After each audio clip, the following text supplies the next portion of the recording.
Hello guys. आप लोग UPPSC ए exam की तैयारी कर रहे होंगे।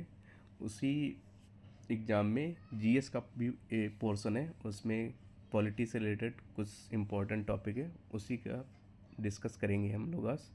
तो उसमें जो इम्पोर्टेंट कॉन्स्टिट्यूशनल अमेंडमेंट हुए हैं रिसेंट में, उनकी बात करेंगे। ज़्यादातर एग्ज़ाम में पूछ लिए जाते हैं। तो सबसे पहला है 100th कॉन्स्टिट्यूशनल अमेंडमेंट एक्ट। ठीक है, ये जो एक्ट है 2015 में आया था।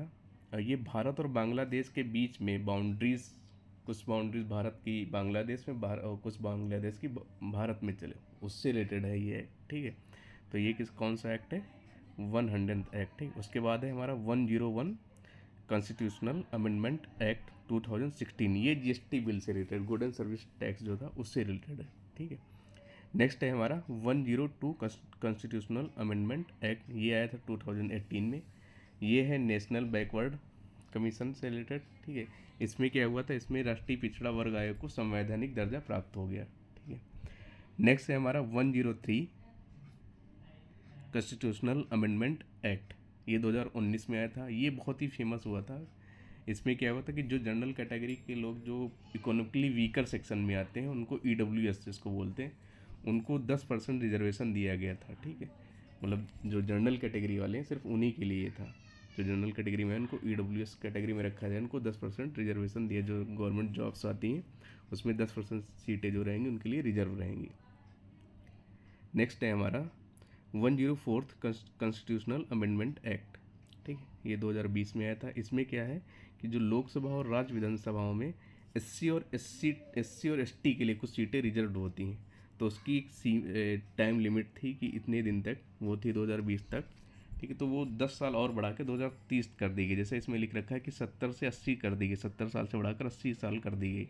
इसका मतलब है ये जब से हमारा संविधान लागू हुआ था उससे जोड़ा गया है। ठीक है, और उसके आगे जो लोकसभा और राज्य विधानसभाओं में एंग्लो इंडियन समुदाय के लोग थे, उनके जो रिजर्वेशन था उसको ख़त्म कर दिया गया है। ठीक है, नेक्स्ट है हमारा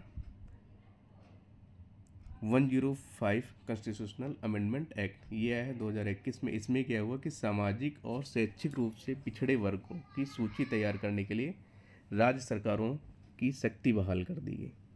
नेक्स्ट है 106 कॉन्स्टिट्यूशनल अमेंडमेंट एक्ट 2023 में। ये किससे रिलेटेड है? महिला आरक्षण से रिलेटेड। महिला आरक्षण में क्या, जब ये आया था तो इस पर बहुत चर्चा हुई थी, तो इसको गवर्नमेंट ने नारी शक्ति वंदन अधिनियम भी कहा। इसमें क्या हुआ था, इसमें लोकसभा राज्य विधानसभा में महिलाओं के लिए 1/3 सीटें रिजर्व कर दी गई थी। तो ये बहुत ही इम्पोर्टेंट कॉन्स्टिट्यूशनल अमेंडमेंट एक्ट हैं जो रिसेंटली हुए हैं 2015 के बाद में। ज़्यादातर एग्ज़ाम में पूछ लिए जाते हैं। ठीक है, तो ये एक बार ज़रूर देख लीजिएगा, एग्ज़ाम में आने की प्रोबेबिलिटी बहुत ज़्यादा है। ठीक है, आप लोग अच्छे से पढ़ते रहिए, क्वेश्चन ज़्यादा से ज़्यादा प्रैक्टिस करिए, और हिंदी और जीएस भी फोकस करते रहिए। ठीक है, थैंक यू।